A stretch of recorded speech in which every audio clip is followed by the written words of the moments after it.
Hello sir. जी। नमस्ते। मेरा नाम पूजा है। मैं यूपी मेरठ से हूँ।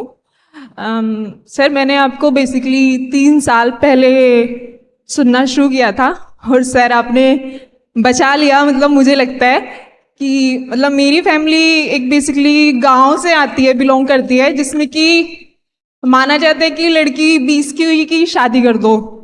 तो लेकिन मतलब मैंने आपको सुनना स्टार्ट कर दिया तो मतलब बहुत हिम्मत आई, घर से बाहर निकली, मेरठ से देहरादून आई, अकेले आना मतलब बहुत मुश्किल था। लेकिन धीरे धीरे डर खत्म हुआ, बहुत ज़्यादा चीज़ें सही, जॉब करने लगी। बचपन से मन था कि फिजिकल एक्टिविटीज़ में जाऊं, स्पोर्ट्स में जाऊं, लेकिन वो एक गांव का परिवेश था तो जा नहीं सकते हैं। शहर शहर में दूर है हर चीज़, और कुछ रिस्ट्रिक्शंस होते हैं कि लड़कियों शादी कर लो, बस घर बसा लो, ये सब चीज़ें होती है। पर लेकिन आपको सुना तो सच में बहुत सारी चीजें हुई, तो मतलब वरना ऐसा होता कि सच में 2 बच्चे होते मेरे पास अब। मैं जॉब वॉब कुछ नहीं कर रही होती और बस वही होता। तो सर मेरा बेसिकली क्वेश्चन ये है कि जैसे कि मैं देहरादून में हूँ, तो यहाँ पे लगभग डेली यहाँ पे सुनने को मिल रहा है कि आसपास क्राइम हो रहा है, खुल्लम खुल्ला कोई किसी को मार दे रहा है। और यहाँ के जो स्टूडेंट्स यहाँ पे बेसिकली यूनिवर्सिटी से बड़ी बड़ी पढ़ने आते हैं। और लेकिन बहुत ज़्यादा ड्रग्स वगैरह के बारे में कि यहाँ पे बहुत ज़्यादा नशा फैला हुआ है। तो सर एक तरफ तो देहरादून शहर मतलब लोगों को अपनी तरफ अपनी सुंदर चीज़ों के लिए अट्रैक्टिव, मतलब प्रकृति की गोद में बसा हुआ एक प्यारा शहर है, लेकिन वहीं दूसरी तरफ स्टूडेंट्स आते हैं जिनके अंदर बहुत टैलेंट भी होता है, लेकिन वो यहाँ आके मतलब नशा वगैरह में डूब जाते हैं या बहुत ज़्यादा क्राइम होने लगा है। तो सर इसी के ऊपर क्वेश्चन था। देखिए, नशा माने क्या होता है? नशा माने बेहोशी होता है। ठीक, एकदम सीधे सीधे समझ लेते हैं। होश जब बुरा लगता है, हम्म, तो आदमी को नशा करना ही पड़ेगा। होश क्या चीज होती है? ठीक है, अब आपने सवाल ऐसा पूछा है कि समझाना पड़ेगा। होश का मतलब होता है मैं और मेरे द्वारा देखा जा रहा संसार। जब ये दोनों होते हैं तो आप कहते हो होश है। ठीक है ना? ये दुनिया है, मुझे पता चल रही है दुनिया, तो आप कहते हो इंसान होश में, इसे दुनिया पता चल रही है। तो होश के हमेशा दो छोर होते हैं, वो संसार, ये अहंकार। और ये अहंकार है जिसे ये संसार अभी अनुभव हो रहा है, इसको हम कहते हैं होश, कॉन्शियसनेस। हाँ, the ego experiencing the world, इसे कॉन्शियसनेस बोलते हैं। होश अहंकार को ही बर्दाश्त नहीं होगा अगर वो फूला बैठा है, अगर वो गड़बड़ बना बैठा है। हम में से ज्यादातर लोग जब होश में होते हैं ना, तो बड़ी बेचैनी में होते हैं, बड़े दुख में होते हैं। हम कहते हैं इससे अच्छा ये है कि नशा कर लो, कई तरह के नशे, सिर्फ वही नहीं कि शराब या ड्रग्स का नशा। अच्छा, आपके साथ हुआ होगा कभी, तनाव जब बहुत बढ़ जाता है तो आप कहते हो ना कि चलो सोने चले जाएं। यस सर, या सोशल मीडिया चला लो, इंस्टाग्राम चला लो। हाँ हाँ, तो क्यों? क्योंकि होश बर्दाश्त नहीं हो रहा होता, तो आप कहते हो सो ही जाओ, सोने से होश चला जाएगा। होश झेला नहीं जा रहा, चलो सो ही जाते हैं, वो बेहतर है। तो हर आदमी होश से भागने की कोशिश तो करता ही है।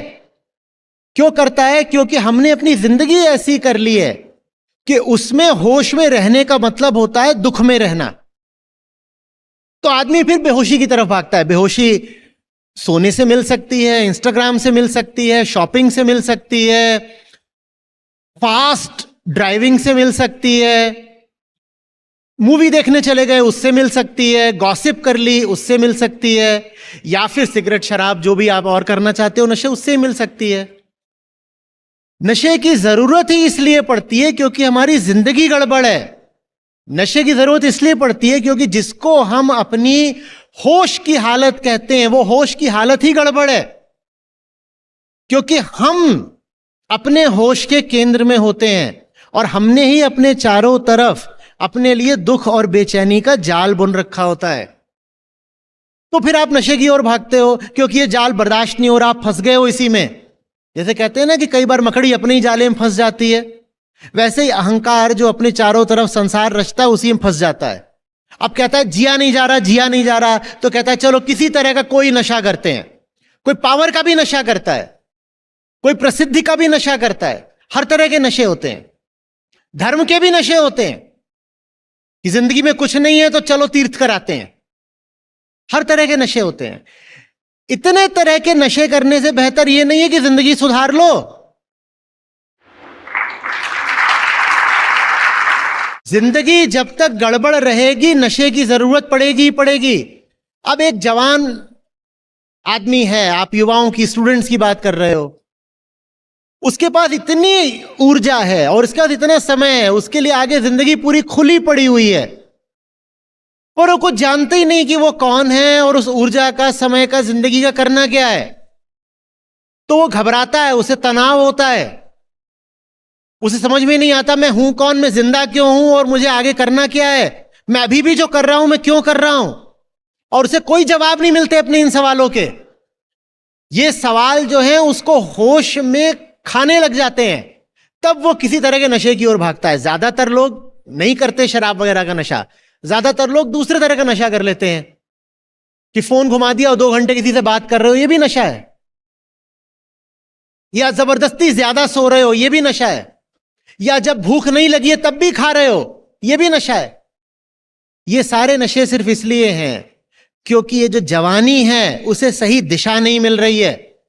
उसे सही दिशा दे दो जिसमें वो अपनी ऊर्जा लगा सके, उसे किसी नशे की कोई जरूरत नहीं पड़ेगी।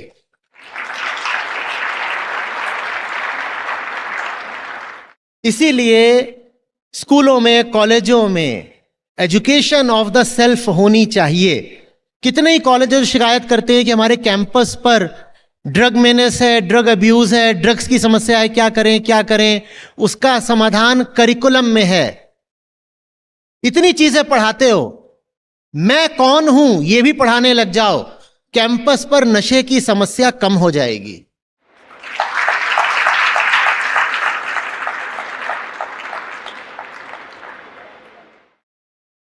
Thank you sir.